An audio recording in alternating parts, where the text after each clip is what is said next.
Weight loss journey start કરવા માટે ખરેખર આપણે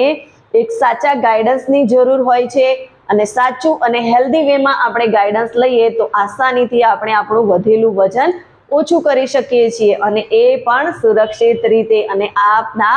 બાળકની સાર સંભાળ સાથે।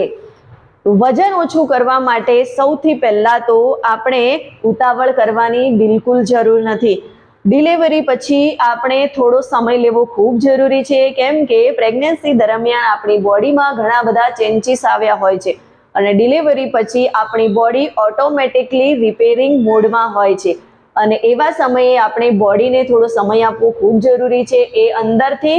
એની હિલિંગ થતી હોય છે, એટલા માટે આપણે જે લોકોની નોર્મલ ડિલિવરી હોય છે એમણે 6 થી 8 અઠવાડિયાનો સમય લેવો જોઈએ અને જે લોકોનું સી સેક્શન થયેલું છે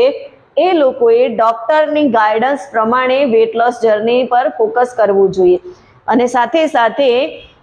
આપણે જ્યારે પણ વેટ લોસ જર્ની સ્ટાર્ટ કરીએ છીએ અને એ પણ ડિલિવરી પછી,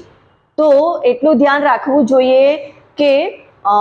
બ્રેસ્ટ ફીડિંગ જે કરાવીએ છીએ એ સમય દરમિયાન પણ આપણી કેલરી સારી રીતે બર્ન થતી હોય છે। એવું જાણવા મળ્યું છે કે બ્રેસ્ટ ફીડિંગ સમયે 500 થી 700 ગ્રામ જેટલી કેલરી તમારી બર્ન થતી હોય છે, તો આ નેચરલ કેલરી બર્ન થવાની પ્રોસેસ છે અને એ સમયે આપણે ખાસ એ ધ્યાન રાખવાનું છે કે પરફેક્ટ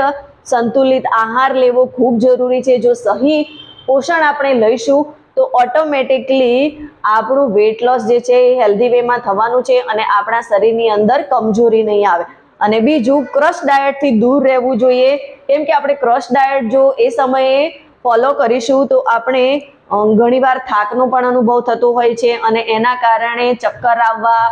અથવા તો